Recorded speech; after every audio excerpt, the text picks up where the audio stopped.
नमस्कार मित्रांनो, YCMOU Nashik, Yashwantrao Chavan Maharashtra open university Nashik या वर्षीपासून जानेवारी 2025 सत्राचे ऑनलाईन ॲप्लिकेशन ऑलरेडी चालू झालेले आहेत।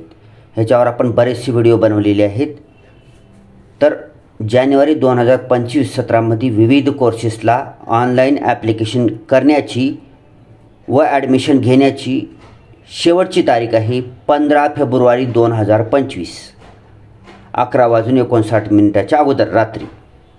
तर लवकरात लवकर ज्यांना कोणाला ह्या सत्रामध्ये ॲडमिशन घ्यायचं आहे त्यांनी लवकरात लवकर ॲडमिशन घ्यायचं आहे। आज आहे दिनांक 13 फेब्रुवारी 2025। ठीक आहे, वेळ कमी राहिलेला आहे। तारीख वाढेल का न वाढेल ही पुढी एक्सटेन्शनचं काही माहिती आल्यानंतरच कळेल, अगोदर काही कळणार नाही। ठीक आहे, तर कोणकोणत्या कोर्सेसला तुम्ही ॲडमिशन घेऊ शकता जानेवारी 2025 सत्रामध्ये ते ऑलरेडी व्हिडिओ पण बनवलेला आहे आपण, तरी पण आता एक सांगतो थोडक्यामध्ये। पॉप्युलर कोर्सेस जे आहेत बी एला तुम्ही ॲडमिशन घेऊ शकता या सत्रामध्ये। ठीक आहे, तुम्ही जानेवारी 2025 सत्रामध्ये बी एला जर ॲडमिशन घेतलात तर ते BA ॲन्युअल पॅटर्न असण्यानं तुमची एक्झाम यावर्षी डिसेंबर महिन्यात होईल, ॲन्युअल एक्झाम। ठीक आहे, BComला पण तुम्ही ॲडमिशन घेऊ शकता, त्याचीसुद्धा ॲन्युअल एक्झाम वार्षिक परीक्षा डिसेंबर महिन्यात होईल। तसेच BA BCom झाल्यानंतर MA हिस्ट्रीला ॲडमिशन घेऊ शकता, MA मराठीला घेऊ शकता, MA Hindi, MA Urdu, MA public administration, MA economics तर अशा बऱ्याचशा पॉप्युलर कोर्सला देखील तुम्ही ॲडमिशन घेऊ शकता। MAची जी कोर्सेस आहेत मोस्टली ते कोर्सेस सेमिस्टर पॅटर्नचे आहेत। त्यांची सेमिस्टरची फर्स्ट सेमिस्टरची एक्झाम तुम्ही जर आता ॲडमिशन घेतलात तर मे महिन्यामध्ये होईल, मे जून महिन्यामध्ये, आणि सेकंड सेमिस्टरची एक्झाम होईल डिसेंबर महिन्यामध्ये, नोव्हेंबर डिसेंबर महिन्यामध्ये। ठीक आहे, हे जानेवारी सत्रातल्या ॲडमिशनसाठी आहे। ह्याच्यावर आपण बरेचसे व्हिडिओ बनवलेले आहेत। तुम्ही प्रॉस्पेक्टससुद्धा डाउनलोड करून घेऊ शकता। YCMOU.digitaluniversity.ac या ऑफिशियल वेबसाईटवर जायचं, होम पेजवर तुम्ही सर्वात वरच्या साईडला ॲडमिशन टॅब दिसेल त्याच्यावर क्लिक करायचं आहे।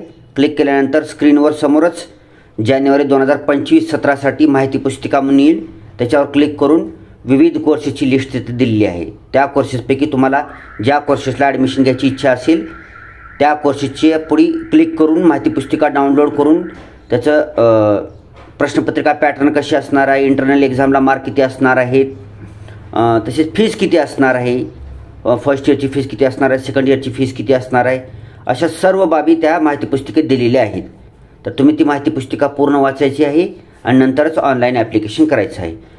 आणि ॲप्लिकेशनसुद्धा तुम्हाला डायरेक्ट स्वतः कुठल्याही ऑनलाईन सेवा केंद्राची मदत घेऊन तुम्ही ऑनलाईन ॲप्लिकेशन करू शकता।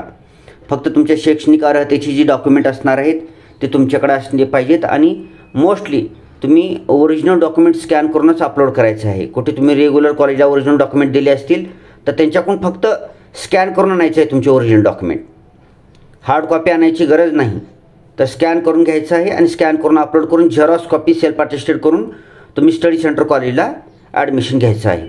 ठीक आहे, आता काही आपले सबस्क्रायबर आहेत, यूट्यूब फॅमिली मेंबर्स आहेत, त्यांनी काय आपल्याला प्रश्न विचारला होता की ही जी जानेवारी 2025 सत्रातली जी स्टडी सेंटर कॉलेजेस आहेत किंवा लर्निंग सपोर्ट सेंटर्स आहेत, LSC आहेत, तर ते खूप दूरवरचे दिलेत म्हणत आहेत, ती जवळचे नाहीत म्हणले। आता कसं आहे की मुक्त विद्यापीठ आहे, तुम्हाला जिथं ॲडमिशन मिळेल तिथं घेतलेलं बरं तुमचे वेळ वाचण्यासाठी।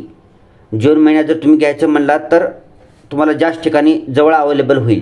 आता हे नवीन सत्र चालू झाल्यामुळे कमी स्टडी सेंटर कॉलेजला मान्यता मिळालेली आहे। ठीक आहे, पुढच्या वर्षी अधिक स्टडी सेंटरला मान्यता मिळेल ह्या सत्रामध्ये, जानेवारी 2025 सत्रासारख्या सत्रामध्ये। ठीक आहे, मग ज्यांना कोणाला अर्जंट डिग्री पूर्ण करायची, PG पूर्ण करायचे, डिप्लोमा पूर्ण करायचे, त्यांनी मिळेल तिथं ॲडमिशन घ्या। आपल्याला काही रेग्युलरला कॉलेजला जायची काही आवश्यकता नाही। एकदा ॲडमिशनला ऑनलाईन ॲप्लिकेशन केलेले डॉक्युमेंट तिथं नेऊन अप्रूव्ह करा म्हणून सांगितलं की ऑनलाईन बुक्स मिळणार आहेत, फक्त परीक्षेला जाऊन तुम्हाला परीक्षा द्यायची आहे अभ्यास करून। ठीक आहे, त्याच्यामुळे जिथं मिळेल तिथं घ्या ज्यांना अर्जंट ॲडमिशन पाहिजे असेल त्यांनी। ठीक आहे मित्रांनो, सर्वांनाच ॲडमिशनसाठी खूप खूप साऱ्या शुभेच्छा। Thanks for watching. वंदे मातरम। See you soon.